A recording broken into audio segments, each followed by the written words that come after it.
Hi, Look, Archie. Good I'm morning. good, mate. It's lovely to meet you. There you Nice go. to meet you. We're recording. We'll jump straight into it. First of all, I want to say I absolutely love the movie. I was a ball of nerves while watching it, which doesn't sound like a good thing, but in this case, it absolutely In was. this case, it is. That is what we want. We want you to be a ball of nerves, and we want you to be leaning in while you're watching this film.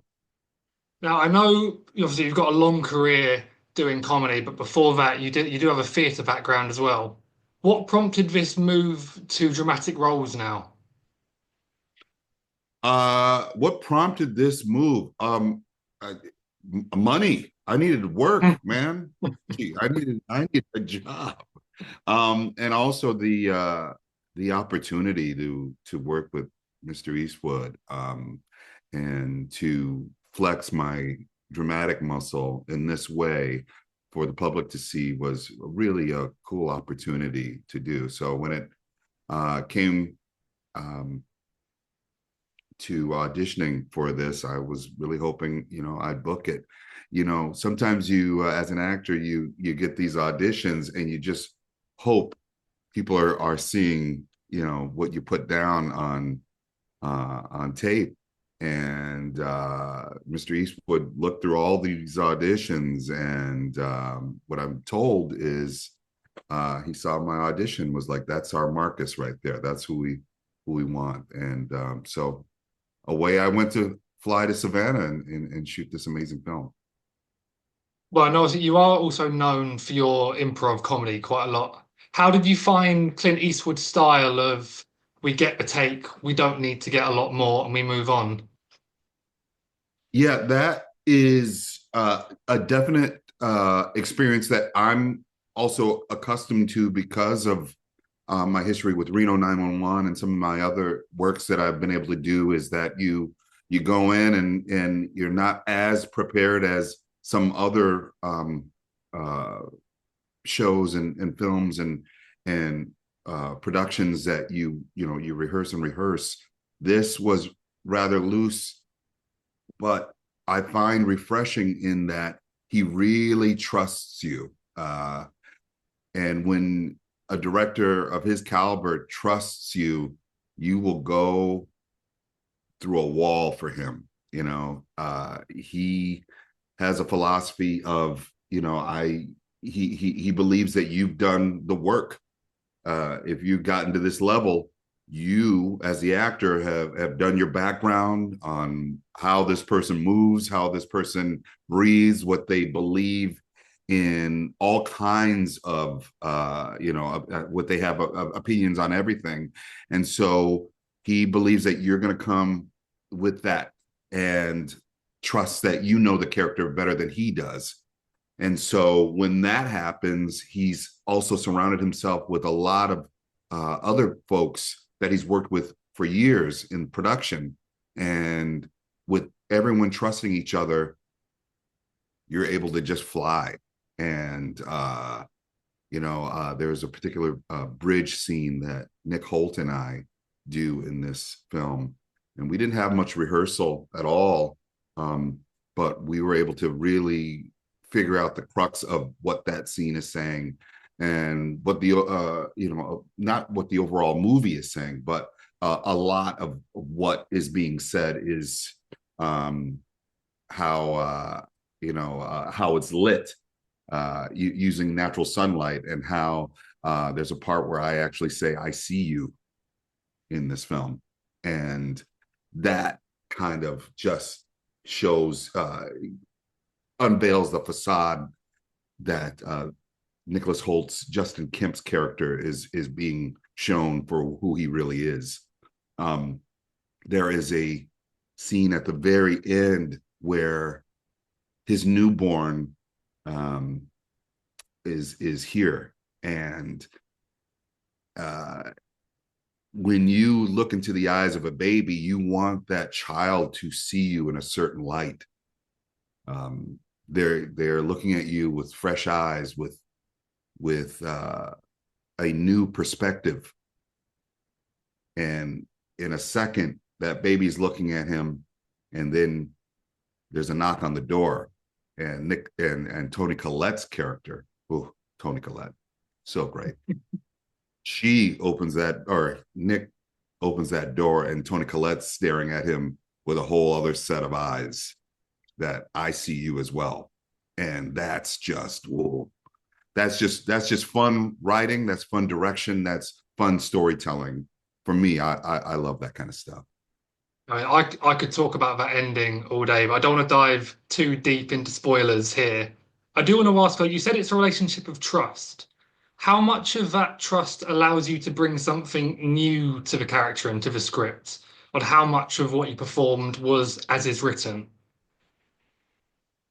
That that is a part of it as well. I think that's part of the casting, because they do want to bring some of that, what you have, to the performance.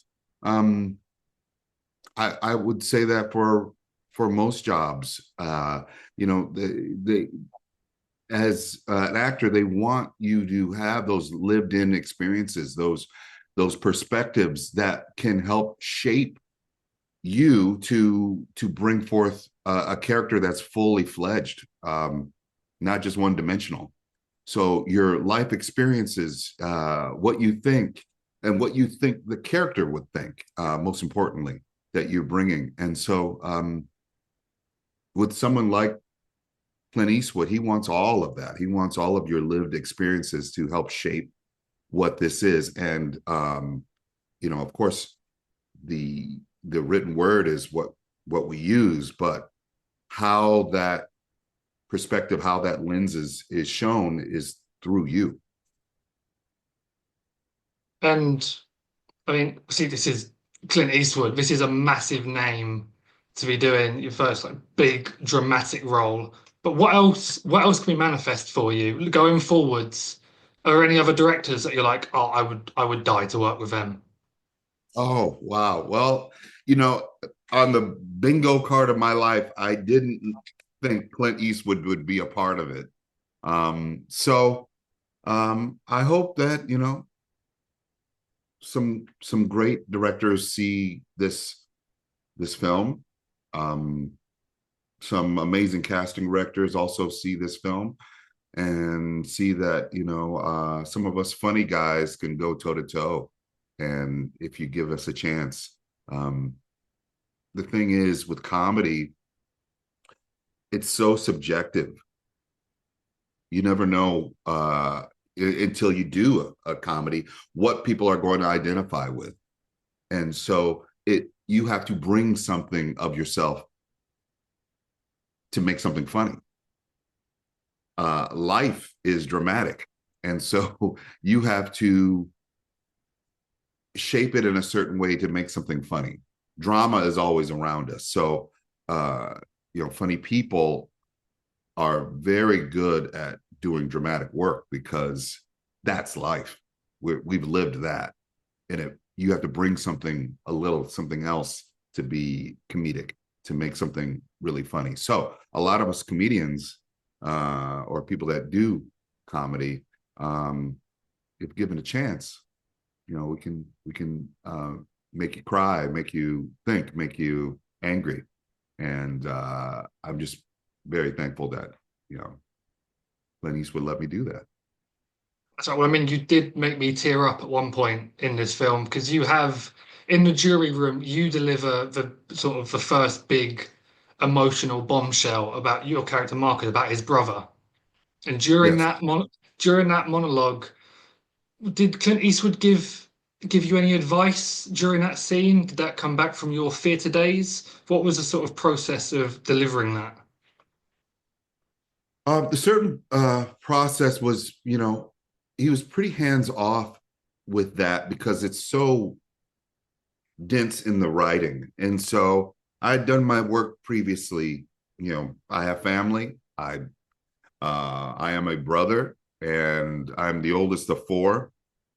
So if I were to have lost my brother, what is that feeling? Um, a lot of what this film is about, your thought process, what has happened in your life, and when you are a jury member, how that shapes what you think about everything. And so you bring your biases, your prejudices, and my character has had some issues with gang violence because he lost his brother. So I think about, Cedric Yarbrough as the actor thinks about if I were to have lost my brother, how would I feel in this situation? Do you bring that type of emotion to a jury? How do you feel about that? And this character does. He has a certain perspective on what gang violence has done to his family, what it's done to his psyche. It's a traumatic experience, and so um, that happens. I've heard some criticism about certain African American members in this film are angry and upset and have a certain view on what they bring to this film. And I guess I would argue that Black people get angry. A lot of us are upset about things, and not just Black people, but we all have a certain perspective on things that have happened, and we all can have biases. So I brought that and that with the written word, coupled that, and then we brought a performance that I think I tried to be as real as possible and as truthful. I have to touch on your past comedy work a little bit here. Um, Sure. you star in one of my favorite films of all time. So I simply want to ask, how often do you get asked, or how often do people come up to you and say, "I'm declaring war on anyone who sells drugs in this community"? Uh, that is a from Black Dynamite. Yeah, yeah. That is a that's so hilarious that you say that because I've also heard me that character Chocolate Giddy Up talks about bringing drugs to the community, and now this character Marcus King is also upset about gang violence in his community. So it's very funny. That was such a cool film to do. Michael Jai White, the brilliant Michael Jai White, wrote that, and that particular character and that particular line was an improvised line. To me, it's always so funny how a character will see his environment, see people get beat up by Black Dynamite, but still be brave about it. And I just felt like Chocolate Giddy Up's no hero. He's as scared and afraid as anyone else can be. And so, you know, Black Dynamite's coming in and threatening his livelihood. Why not be honest about, wait, hold on a minute. This is what I do. Don't do anything to stop what I'm trying to do here. I'm trying to sell drugs here, So that line was improvised, and it was a moment of honesty. And so I think a lot of people identify with that character and identify with that line because it's just so honest. I mean, across a lot of your comedy work, you've delivered a lot of memorable lines. And I'm guessing due to the nature of comedy, quite a few of those are improv. As you're coming up with them, or as you are reading on the script, do you know which ones are going to stick? Or is it only after the fact that you realize? Oh yeah, no, I never think about what's going to work or be memeable. I've been doing this stuff before memes and before the internet. I'm from the '90s. Where I was coming up in college. So a lot of that stuff is just being honest in the moment, um, listening to the scene. With Reno 911, it was an improvised TV series, and then we did some films, and a lot of that stuff is just being in the moment. Of course, the situations are heightened, but a lot of it is just trying to make your friends laugh, and enjoy each other's company, but you never know what's going to hit, what's going to work. I just know what I find funny and, what I deem hilarious. I came from a school of very opinionated people. Theater people have a lot of opinions on everything. And so that sharpened my knife for sure. What I thought was funny, what I thought was what people would want to see, what I wanted to see in comedy, frankly. So a lot of that stuff is just my own dumb, weird thoughts that we just happen to see on camera. I mean, you say you never know how things are going to be received, but you also never know how they're going to be remade either. I heard, is it true that you and the cast of Reno 911 got together for an X-rated parody screening? We sure did. We sure did. Yeah, that's when you realize, okay, this is actually hitting a certain nerve with people when a porn parody is of your show. It's pretty ridiculous. We saw it, and then the cast hosted this porn parody at Upright Citizens Brigade here in Hollywood. And we just thought it was really funny that, we've gotten to a certain level of this film of this series, and that people are making, porn parodies. I've seen one. There's of Seinfeld. I mean, there's all kinds of porn parodies now of different TV series and all kinds of things, and it's a badge of honor. I've had to feel like I had to kind of like, all right, we've done something here. This is pretty cool. Is that when you know you've made it? We made something. I don't know if we made it, but we made, and we didn't make that, but we got to a certain level where people want to actually see that. It was pretty funny, pretty funny. Cedric, it's been an absolute pleasure. Thank you so much for your time. I absolutely love the movie. I can't wait for people to see what you do next as well.